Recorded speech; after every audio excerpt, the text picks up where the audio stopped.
വിത്ത് അമ്പലത്തിൽ പോകാം. അപ്പം നമുക്ക് വേഗത്തിനൊരു ഗെറ്റ് റെഡി വിത്ത് മീൻസ് ചെയ്യാം. എൻ്റെ കോസ്റ്റ്യൂം ഇതാണ്. നമുക്ക് എന്ത് ചെയ്യാം, ഡ്രസ്സ് ഇട്ടിട്ട് വരാം.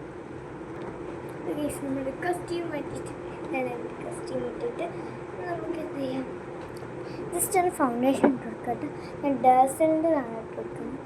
ഞാൻ വെറുതെ ഇട്ടിരിക്കുകയാണ്. ഇന്ന് കളർ സയൻസ് സ്കൂളിൽ അപ്പം ഞാൻ ഇട്ടിരിക്കുന്നത് ഇവിടെ പോകുമ്പോഴൊക്കെയാണ് ഇത് ചെയ്തത്. പിന്നെ സ്കൂളിൽ കളർ ഡ്രസ്സ് ഉള്ളപ്പോഴും മാത്രമാണ് അതാണ്. അല്ലാണ്ട് എനിക്ക് ഇടുന്നത് ഇഷ്ടമല്ല. അല്ലാണ്ട് ഞാനൊരു കമ്മൽ മാത്രം ഇട്ടിരിക്കുന്നു. അതായത് കമ്മൽ മാത്രം ഇട്ടിട്ടാണ് ഞാൻ പോകുന്നത്.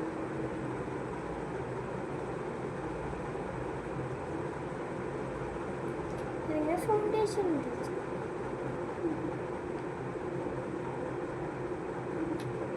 ഫൗണ്ടേഷൻ എല്ലായിടത്തും തേച്ചു കൊടുത്തു. കണ്ണിൻ്റെ മുകളിലൊക്കെ തേച്ച് കൊടുത്തു കേട്ടോ. ഇത് നമ്മൾ സ്പ്രെഡ് ചെയ്യും. സ്പ്രെഡ് ചെയ്ത് വരാം. അപ്പോൾ ഈ നമ്മൾ സ്പ്രെഡ് ചെയ്ത് എടുത്തിട്ടുണ്ട്. ഗ്ലോ വന്നിട്ടുണ്ട്. ഇത് നല്ല അടിപൊളിയാണ് ഡാസലിൻ്റെ കളർ. പിന്നെ ഞാനൊന്ന് ഇത് ഇയറിങ്സ് എടുത്തിട്ടുണ്ട്. ആക്സസറീസൊക്കെ ഉണ്ട്. ഇയറിങ്സ് വെച്ച് കൊടുക്കുന്നുണ്ട്. ഇയറിങ്സ് ഞാൻ ഇടണം എന്ന് ഞാൻ പലപ്പോഴും വിചാരിക്കും. പക്ഷേ എന്നോട് മറന്നു. പക്ഷേ ഇന്ന് മാത്രം ഞാൻ മറന്നുള്ളൂ. ചെവിയിൽ എടുക്കുന്നതുകൊണ്ട് ഞാൻ എല്ലാം മുന്നിലെടുത്തു. അപ്പോൾ പിന്നെ എനിക്ക് കുഴപ്പമില്ലല്ലോ, എനിക്ക് അങ്ങ് ഇട്ടാൽ പോലെ. അപ്പം അങ്ങനെ ഞാൻ ഫൈനലി നമ്മൾ കമ്മലും ഇട്ട് കഴിഞ്ഞു. ഡ്രസ്സുണ്ട്, കമൻറ്റ് ചെയ്യാൻ മറക്കരുത് കേട്ടോ. നമുക്ക് ഡേഴ്സൽ അല്ല ബിവോണിൻ്റെ ഒരു കമ്പനിയിലെ ഒരു ഐലൈനർ നോക്കി. അല്ലാണ്ട് എനിക്ക് നിറച്ച് ഡേഴ്സലിൻ്റെ കാണേണ്ടത്. പെട്ടി നിറച്ചെടുത്ത് ഐലൈനർ ഡേഴ്സലിൻ്റെ കാണുന്നത്. നമുക്ക് കണ്ണെഴുതി വരാം. നമ്മൾ കണ്ണെഴുതി കഴിഞ്ഞു. നമുക്ക് ലിപ്സ്റ്റിക് എടുക്കാൻ. ഇതും ഡാസലിൻ്റെ ആണ്.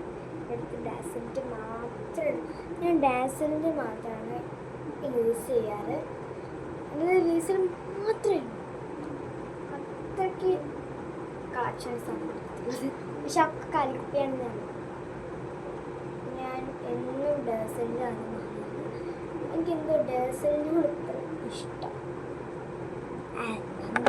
പിന്നെ മുഖത്തൊക്കെ നമ്മൾ സ്പ്രെഡാക്കി കൊടുക്കാം. ഇച്ചിരി സമയം എടുക്കാം. അപ്പോൾ നമുക്കൊന്ന് കട്ട് ചെയ്യാം. അപ്പോൾ ഗൈസ് നമ്മൾ അങ്ങനെ സ്പ്രെഡൊക്കെ ചെയ്ത് കഴിഞ്ഞപ്പോൾ എനിക്ക് മാല ഇടണോ വള എനിക്കെല്ലാം ഇടണം ഗൈസ്. അതുകൊണ്ട് പറയുള്ളൂ. നല്ല സ്ട്രിക്റ്റാണ്, വളരെയധികം സ്ട്രിക്റ്റ്. എന്തൊക്കെയാണ് വള ഇടാൻ പറയുന്നത്, മാല ഇടാൻ പറയുന്നത്, എവിടേക്കും വള ഇടണം, മാല ഇടണം. അപ്പോൾ അതൊക്കെ ഇട്ടില്ലെങ്കിൽ നല്ലതായിട്ട് കിട്ടും. അല്ലേ പോരാ തന്നെ പറയും. പിന്നെ എന്ത് പരിപാടി എനിക്ക് പോയാൽ പറ്റുമെന്ന് പറയും. എന്താണ് അവിടെ പോയി എടുത്ത് കിട്ടും. ഞാൻ ഇങ്ങനെ പേടിയാണ് എനിക്ക്. ഈയുടെ മാലയാണ് മെയിനായിട്ടിട്ടാണ്. പക്ഷെ എനിക്ക് നല്ല വേറെ മാലയുണ്ട്. നല്ലൊരു മാലയാണ്. സ്വർണ്ണമെന്ന് തോന്നുകയും ചെയ്യും. നല്ലൊരു കട്ടി കൂടിയ മലയാണ്. മാലയും കൂടി പിന്നെ മുതുക്കത്തി കയ്യിൽ 2 വളയും കൂടി ഒരു വള എനിക്ക് കിട്ടിയിട്ട് ബാക്കിയുള്ള വളക്ക് അപ്പുറത്തായിരിക്കും. അപ്പുറത്തെത്തിച്ചു. അപ്പോൾ ഞാൻ 2 കയ്യിലെ വള എടുക്കും. നമുക്ക് ഫൈനൽ ലുക്ക് കാണാം.